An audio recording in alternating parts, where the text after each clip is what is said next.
Saya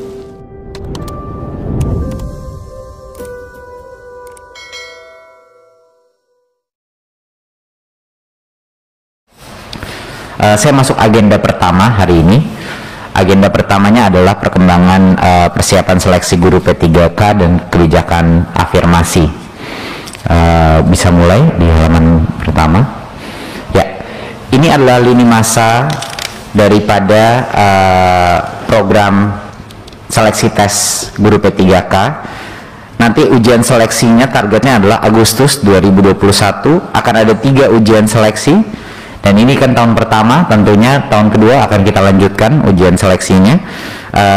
Ada 3, satu di bulan Agustus, satu lagi di bulan Oktober, dan satunya lagi di bulan Desember.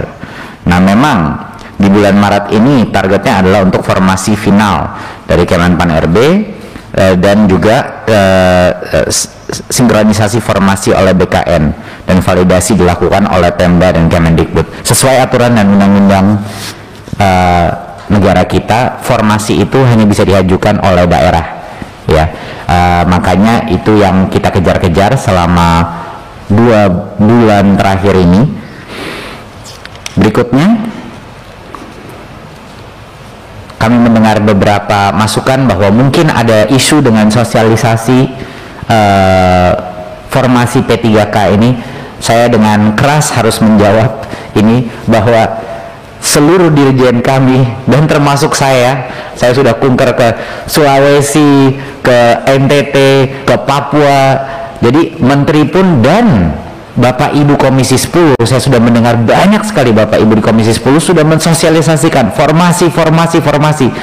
Bapak Ibu, masalahnya bukan sosialisasinya. Kita telah melakukan berbagai macam acara, webinar, Zoom untuk terus menyebut bahwa 1, tolong ajukan formasi, 2, pemerintah pusat akan mendanai menyiapkan biaya melalui DAU untuk semua formasi yang lulus tes P3K.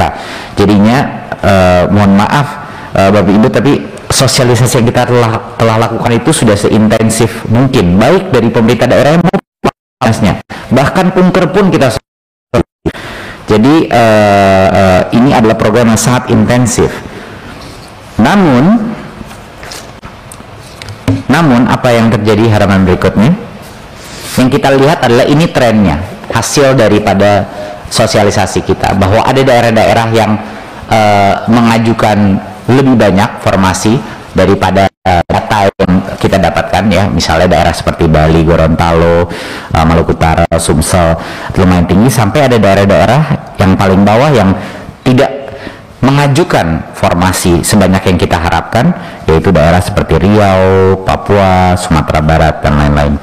Jadi totalan formasi pemerintah daerah ini memang menjadi maksimum daripada yang bisa kita angkat menjadi P3K. Tapi jangan lupa Bapak Ibu, ini bukannya formasi ini adalah maksimum, ya, berarti mereka masih tentunya harus mengambil tesnya. Nah, sebanyak 196 daerah mengusulkan formasi kurang dari 50% dari total formasi yang menurut Kemdikbud masih dibutuhkan. Nah, 58 daerah tidak mengajukan formasi sama sekali. 29 diantaranya itu ada di Papua dan Papua Barat. Jadi ini adalah isu yang sedang kami tangani sekarang. Tapi kenapa alasannya banyak Pemda ini tidak? Bapak Ibu, ini adalah program pertama kali dalam bertahun-tahun bahwa pemerintah pusat mengajukan dan memberikan jaminan anggaran untuk formasi sebesar ini. Nggak heran juga pemerintah daerah banyak yang belum percaya apakah benar. Betul. Jadi yang saya pun berinteraksi waktu saya jalan di Papua, waktu saya jalan-jalan di Sorong, Kabupaten Sorong, sama waktu di NTT, waktu saya mensosialisasikan ini, baik pejabat-pejabat di daerah masih setengah-setengah percaya Bapak Ibu bahwa ada pemekaran formasi sebesar ini dan diperbolehkan. Jadi banyak dari mereka yang masih takut dengan beban anggaran di APBD-nya, bahwa nanti mungkin harus ditalangi oleh daerah. Jadi ini adalah masalah yang tidak bisa diselesaikan hanya dengan sosialisasi. Ini membutuhkan waktu gitu. Seperti yang kita lihat, banyak daerah-daerah yang mungkin belum berani mengajukan formasi ini adalah daerah-daerah yang mungkin juga terbatas anggarannya untuk kebutuhannya. Jadinya itu yang sedang kita coba selesaikan. Tapi alasannya bukan karena kurang sosialisasi. Alasannya adalah ini butuh waktu proses meyakinkan pemerintah daerah bahwa ini beneran loh benar-benar akan anggarannya disiapkan oleh pemerintah pusat. Jadi makin kaget Bapak Ibu bahwa ada formasi sebesar ini gitu. Mari kita masuk halaman berikutnya. Nah, ini suatu hal yang mungkin kita suka lupa ya. Kami pun di Kemendikbud kaget melihat ini. Dari tahun ke tahun Bapak Ibu bisa melihat tahun 2000 adalah rekor yang sangat besar. Saya nggak tahu kapan terakhir kali, mungkin saya cek tadi itu, saya cek berapa? 2000? 2000. Enggak, kapan terakhir kali sebesar 500? Belum pernah ya, udah 10 tahun. Kalau bisa nanti saya cek lagi Bapak Ibu, tapi mungkin dalam 10 tahun terakhir ini belum pernah ada formasi sebesar 500.000. Dan ini harus menjadi suatu hal yang bisa kita rayakan bersama Bapak Ibu gitu.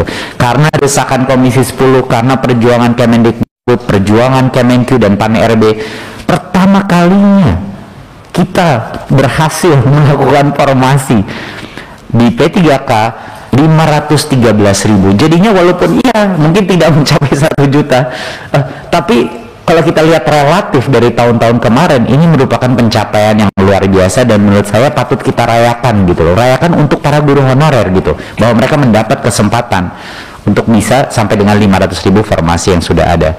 Nah, satu hal yang sangat penting untuk disosialisasikan di masing-masing daerah, dan mohon dukungan Bapak Ibu di masing-masing dapilnya.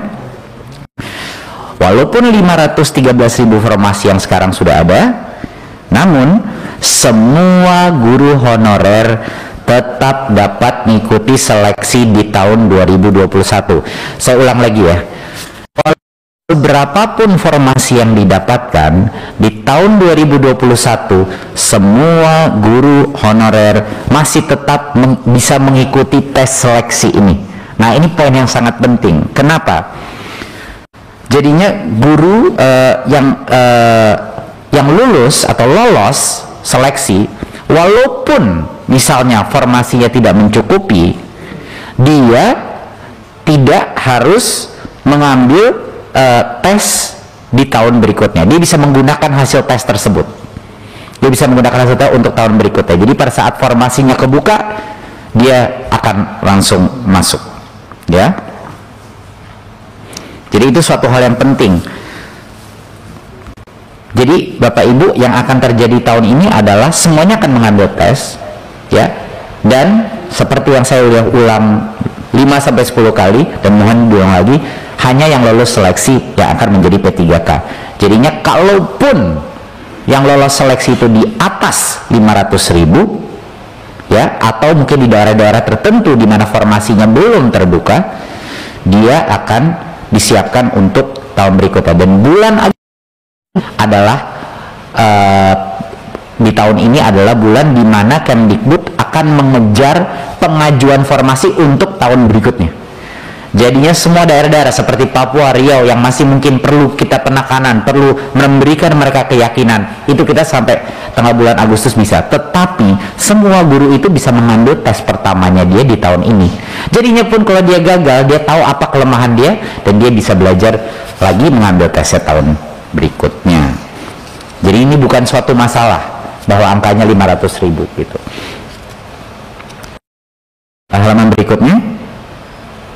Dan tentunya kali ini berbeda. Saya sudah menekankan ini beberapa kali. Kali ini apa sih bedanya? Bedanya adalah dengan tim baru di Kemdikbud dan GTK yang lumayan handal di bidang pengajaran online. Dan ini memang salah satu fokusnya kita. Kita ini secara esensinya membuat suatu MOOC. Kita buat sedikit Universitas P3K lah gitu namanya ya, online Universitas P3K, di mana program guru belajar dan berbagi ini bukan cuman dari kita tapi guru-guru pun jadi mengajar bagaimana caranya untuk bisa meningkatkan probabilitas untuk lulus seleksi ini. Jangan lupa Bapak Ibu, kepentingan daripada tes seleksi ini bukan hanya untuk membuktikan minimum kompetensi dan melindungi anak-anak kita, guru-guru yang tidak memenuhi minimum kompetensi, tetapi yang membuat saya sangat semangat dengan adanya tes seleksi ini adalah karena semua materi sudah kita berikan secara online dan guru bisa secara mandiri belajar, kita juga bisa menemukan atau mengidentifikasi siapa sih guru-guru kita yang niat belajar. Iya kan? Siapa guru-guru kita yang niat belajar? Guru yang hebat bukan hanya guru yang bisa mengajar. Guru yang hebat adalah guru yang punya motivasi belajar sepanjang hayat. Ya, dan inilah makanya program guru belajar dan berbagi ini sangat penting, karena kita tidak bisa memberikan saja mereka ayo lolos seleksi, kita dukung dengan pengajaran online yang terskala untuk hampir semua guru honorer kita, dan ini bimbingan ini terus akan kita laksanakan. 256.000 guru telah mengakses situs guru belajar dan berbagi, dan 101.000 guru telah bergabung dalam forum diskusi. Ini partisipasi yang luar biasa. Di masa pandemi ini, satu hal yang positif yang sudah kita lihat secara data Bapak Ibu adalah partisipasi guru dalam pembelajaran apapun yang sifatnya online itu sangat tinggi kehausannya. Nah, ini harapan saya, calon-calon yang akan lulus seleksi adalah yang dengan kehausan belajar yang tinggi.